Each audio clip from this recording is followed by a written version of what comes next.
Hi friends, ഇന്ന് ഞാൻ നല്ല ടേസ്റ്റി ആയിട്ടുള്ള വളരെ എളുപ്പത്തിൽ ചെയ്യാൻ പറ്റുന്ന ഒരു ബട്ടർ കോളിഫ്ലവറിന്റെ റെസിപ്പി ആയിട്ടാണ് വന്നിട്ടുള്ളത്. ഇത് ചപ്പാത്തിയുടെ കൂടെ ഒക്കെ കഴിക്കാൻ നല്ല ടേസ്റ്റാണ്. അപ്പോൾ നമ്മുടെ റെസിപ്പിയിലേക്ക് പോകുന്നതിന് മുമ്പ് നിങ്ങൾ എൻ്റെ ചാനൽ സബ്സ്ക്രൈബ് ചെയ്തിട്ടില്ല എന്നുണ്ടെങ്കിൽ സബ്സ്ക്രൈബ് ചെയ്യാനും നോട്ടിഫിക്കേഷന് വേണ്ടിയിട്ട് തൊട്ടടുത്ത് കാണുന്ന ഒരു ബെല്ലൈക്കൺ കൂടെ ഒന്ന് പ്രസ് ചെയ്യാനും മറക്കരുത്. അപ്പോൾ നമുക്കിത് എങ്ങനെ തയ്യാറാക്കാൻ നോക്കാം. ഇതിനു വേണ്ടി ഞാൻ ഏകദേശം 800 ഗ്രാം വരുന്ന ഒരു കോളിഫ്ലവർ എടുത്തിട്ടുണ്ട്. ചെറുതായി മുറിച്ചിട്ട് നന്നായി കഴുകി വൃത്തിയാക്കുക. അതിനുശേഷം നമ്മൾ നന്നായി തിളച്ച വെള്ളം ഇതിലേക്ക് ഒഴിച്ചിട്ട് കുറച്ച് സമയം ഒന്ന് മൂടി വെക്കുക. ഞാനിപ്പോൾ ഇതിലേക്ക് നന്നായി തിളപ്പിച്ച വെള്ളം ഒഴിക്കുകയാണ്. നമ്മുടെ കോളിഫ്ലവർ ഉണ്ടല്ലോ, അതങ്ങ് മുങ്ങി കിടക്കുന്ന പാകത്തിൽ വെള്ളം ഒഴിക്കുക.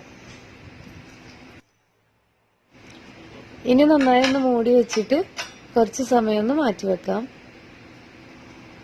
ഇനി ഒരു പാൻ അടുപ്പത്ത് വെച്ചിട്ട് നന്നായി ചൂടായി വരുമ്പോൾ ഇതിലേക്ക് ഓയിൽ ഒഴിച്ചു കൊടുക്കുക.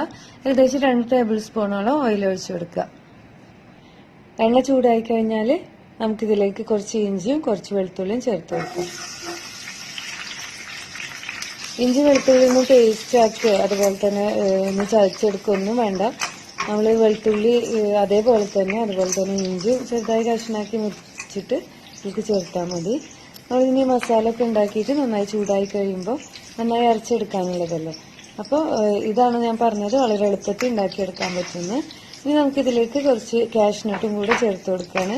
ഞാനിപ്പോൾ ഇതിലേക്ക് കറിയിലൊക്കെ ചേർക്കാൻ വേണ്ടിയിട്ടായിട്ട് തന്നെ മേടിക്കുന്ന ഒരു കാഷ്നട്ടാണ് കേട്ടോ ഇത്. അതുകൊണ്ടാണ് ചെറിയ ചെറിയ പീസായിട്ടുള്ളത്. നിങ്ങളുടെ കയ്യിൽ ഏതാണോ ഉള്ളത് അത് ചേർത്ത് കൊടുക്കുക. ഇതുകൂടെ ചേർത്തിട്ട് നന്നായി ഒന്ന് മൂപ്പിച്ചെടുക്കുക. ഇതെല്ലാം നന്നായി ഒന്ന് മൂത്ത് വരുമ്പോൾ ഇതിലേക്ക് 3 മീഡിയം സൈസ് സവാള ചെറുതായി അരിഞ്ഞതൊന്ന് ചേർത്തിട്ട് അതൊന്ന് വഴറ്റിയെടുക്കുക. സവാള പെട്ടെന്നൊന്ന് വഴണ്ട് കിട്ടാൻ വേണ്ടിയിട്ട് ഇതിലേക്ക് ആവശ്യത്തിന് ഉപ്പ് കൂടെ ചേർക്കുന്നുണ്ട്. ഉപ്പ് കൂടെ ചേർത്തിട്ട് നന്നായി ഒന്ന് വഴറ്റിയെടുക്കുക. ഒരുപാട് വഴറ്റണ്ട, ഒന്ന് ട്രാൻസ്പെറന്റ് ആയാൽ മതി. ഇപ്പോൾ ഏകദേശം ആയിട്ടുണ്ട്. നമുക്കിതിലേക്ക് ആവശ്യത്തിന് തക്കാളി കൂടെ ചേർക്കാം. 3 തക്കാളിയാണ് ഞാൻ ചേർത്തിട്ടുള്ളത്. ഇതൊന്ന് മിക്സ് ചെയ്തെടുക്കുക. മിക്സ് ചെയ്തിട്ട് എന്ത് ചെയ്യണമെന്ന് വെച്ചാൽ നമ്മൾ കുറച്ച് മസാലകൾ ഇതിലേക്ക് ചേർക്കുന്നുണ്ട്. ആ മസാല ഒന്ന് മൂപ്പിച്ചെടുക്കാൻ വേണ്ടിയിട്ട് ഒന്ന് ഈ തക്കാളിയും സവാളൊക്കെ ഒരു സൈഡിലേക്ക് അങ്ങ് മാറ്റി വെക്കുക. ഇപ്പം ഞാൻ ഈ തക്കാളിയും സവാളൊക്കെ ഒരു സൈഡിലേക്ക് മാറ്റി വെച്ചിട്ടുണ്ട്. ഇനി നമുക്കിതിലേക്ക് 2 ടേബിൾ സ്പൂൺ കാശ്മീരി ചില്ലി പൗഡറും 1/2 ടീസ്പൂൺ മഞ്ഞൾപ്പൊടി കൂടെ ചേർത്തിട്ട് ഒന്ന് മൂപ്പിച്ചെടുക്കാം. അപ്പോൾ ഈ കാശ്മീരി ചില്ലി ഒരുപാട് എരിവില്ലാത്തതുകൊണ്ടാണ് ഞാൻ 2 ടേബിൾ സ്പൂൺ ചേർത്തത്. അപ്പോൾ നിങ്ങളുടെ എരിവിനനുസരിച്ച് നിങ്ങൾ ഏത് മുളക് പൊടിയാണോ ചേർക്കുന്നത് അപ്പോൾ അതിനനുസരിച്ച് ചേർക്കാട്ടോ. ഇപ്പോൾ രണ്ടും കൂടെ ഒന്ന് നന്നായി മൂത്ത് കിട്ടിയിട്ടുണ്ട്. നമുക്ക് ഈ സവാള തക്കാളി എല്ലാം കൂടെ ഒന്ന് മിക്സ് ചെയ്തെടുക്കാം.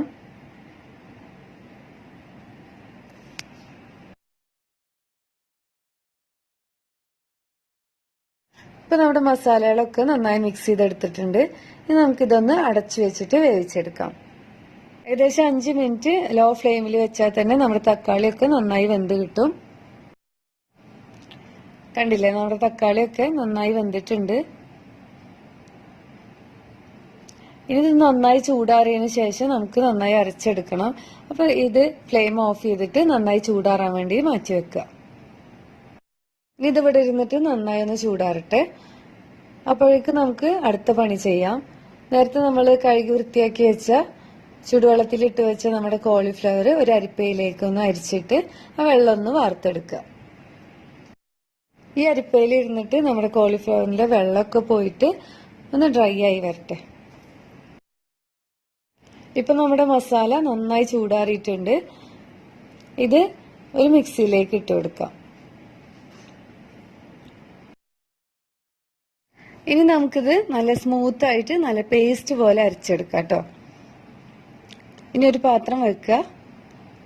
ഇത് ചൂടാവുമ്പോൾ ഇതിലേക്ക് 2 ടീസ്പൂൺ ബട്ടർ ചേർക്കുക. ബട്ടർ ചേർക്കുമ്പോൾ ഒരിക്കലും ഫ്ലെയിം കൂട്ടി വെക്കാനോ മീഡിയം ഫ്ലെയിമിലൊന്നും വെക്കണ്ട. ലോ ഫ്ലെയിമിൽ വെച്ചിട്ട് ഒന്ന് മെൽറ്റ് ചെയ്തെടുത്താൽ മതി. ഇതിലേക്ക് നമ്മൾ നേരത്തെ അരിച്ചു വെച്ച കോളിഫ്ലവർ ഉണ്ടല്ലോ, അതുകൂടെ ചേർക്കുക. അതുകൂടെ ചേർത്തിട്ട് ഹൈ ഫ്ലെയിമിൽ വെക്കുക. ഹൈ ഫ്ലെയിമിൽ വെച്ചിട്ട് നന്നായി ഒന്ന് റോസ്റ്റ് ചെയ്ത് തന്നെ എടുക്കുക. കൈ എടുക്കരുത് കേട്ടോ. കൈ എടുക്കാണ്ട് തന്നെ നന്നായി ഒന്ന് റോസ്റ്റ് ചെയ്യുക. അതിൻ്റെ ആ പച്ച മണമൊക്കെ പോയിട്ട് ഈ കോളിഫ്ലവറിലൊക്കെ ഒരു ബട്ടറിന്റെ ഫ്ലേവറൊക്കെ കിട്ടാൻ വേണ്ടിയിട്ടാണ് ഇങ്ങനെ ചെയ്യുന്നത്. അപ്പോൾ നന്നായി ഒന്ന് ഈ കോളിഫ്ലവർ ഒന്ന് മൂത്ത് വരുമ്പോൾ ഇതിലേക്ക് നമ്മൾ നന്നായി അരച്ചെടുത്ത മസാലയുടെ പേസ്റ്റ് ഉണ്ടല്ലോ അത് ചേർക്കുക. ഞാനിപ്പോൾ നന്നായി അരച്ചെടുത്തിട്ടുണ്ട്. നിങ്ങൾക്ക് ആ തക്കാളിയുടെ കുരുവിൻ്റെ ടേസ്റ്റ് ഒന്നും ഇഷ്ടമില്ല എന്നുണ്ടെങ്കിൽ നിങ്ങൾക്ക് അരച്ചെടുക്കാം. അപ്പോൾ കുറച്ചുകൂടെ പണിയാവും. അപ്പോൾ ഇതുപോലെ ചെയ്യുമ്പോൾ നല്ല എളുപ്പത്തിൽ തന്നെ ഉണ്ടാക്കി എടുക്കാൻ പറ്റും. അതൊക്കെ ഉണ്ട് വെച്ചിട്ട് നമ്മുടെ കറിക്കൊന്നും ഒരു ടേസ്റ്റിൻ്റെ വ്യത്യാസമൊന്നും വരില്ല, നല്ല ടേസ്റ്റ് തന്നെയാണ്. അപ്പം ഞാൻ ഇത് മുഴുവനായിട്ട് ഇതിലേക്ക് ഒഴിച്ചിട്ടുണ്ട്. ഇനി നമുക്ക് ആവശ്യത്തിന് എത്രത്തോളം തിക്നെസ് വേണോ അതിനനുസരിച്ച് നമ്മൾ വെള്ളം ചേർക്കുക. ഞാനിപ്പോൾ ഇതിലേക്ക് ആവശ്യത്തിന് വെള്ളം കൂടെ ചേർത്തിട്ട് നന്നായി ഒന്ന് മിക്സ് ചെയ്തെടുക്കുകയാണ്. ഈ സമയത്ത് തന്നെ നമ്മുടെ കറിയിൽ എത്രത്തോളം ഉപ്പ് വേണോ അതിനനുസരിച്ച് ചേർത്ത് കൊടുക്കുക. നേരത്തെ നമ്മൾ സവാള വഴറ്റുമ്പോൾ ഒക്കെ ചേർത്തിട്ടുണ്ടായിരുന്നു. അതുപോലെ തന്നെ ഞാൻ കോളിഫ്ലവർ തിളച്ച വെള്ളത്തിലിട്ട് വെച്ചല്ലോ, അപ്പോൾ ആ തിളച്ച വെള്ളത്തിൽ കുറച്ച് ഉപ്പ് ചേർത്തിട്ടാണ് വെള്ളം ഒഴിച്ചു കൊടുത്തത്. നമുക്കിതിലേക്ക് 1/2 ടീസ്പൂൺ പഞ്ചസാര കൂടെ ചേർത്തിട്ട് നന്നായി ഒന്ന് മിക്സ് ചെയ്തെടുക്കുക.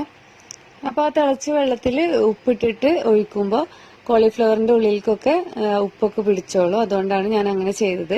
നേരത്തെ പറയാൻ വിട്ടുപോയതാണ്. ഇനി നമുക്കിത് ലോ ഫ്ലെയിമിൽ 10 മിനിറ്റോളം ഒന്ന് അടച്ചു വെച്ച് വേവിക്കാം. 10 മിനിറ്റ് ആയിട്ടുണ്ട് കേട്ടോ. നമുക്കിതൊന്ന് തുറന്നു നോക്കാം. കണ്ടില്ലേ, നമ്മുടെ കറിയൊക്കെ തിളച്ചിട്ട് നന്നായി ഒന്ന് കുറുകി വന്നിട്ടുണ്ട്. അപ്പൊ നമ്മൾ വെള്ളം ചേർക്കുമ്പോൾ നമ്മൾക്ക് എത്രത്തോളം തിക്നെസ് വേണോ അതിനെക്കാട്ടും കുറച്ച് കൂടുതൽ വെള്ളം ചേർക്കുക. അപ്പൊ നമ്മുടെ കറിയൊക്കെ തിളച്ചു വരുമ്പോഴേക്കും നമുക്ക് ആവശ്യമുള്ള തിക്നെസ് ആയി വരും.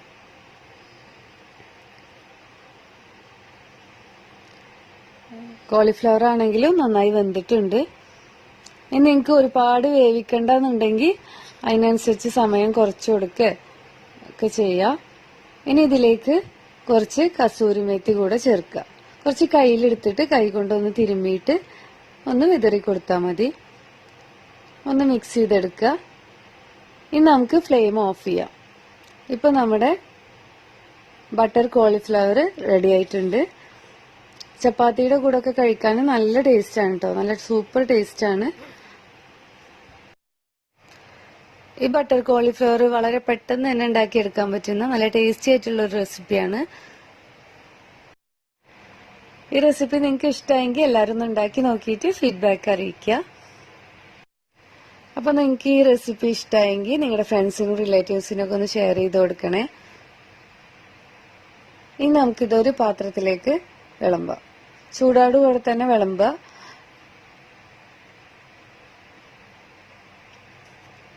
ചൂടോടുകൂടെ ഒരു ബൗളിലേക്ക് മാറ്റിയിട്ട് നമുക്കിതിലേക്ക് ചെറിയ കഷ്ണം ബട്ടർ കൂടെ ചേർത്ത് കൊടുക്കാം.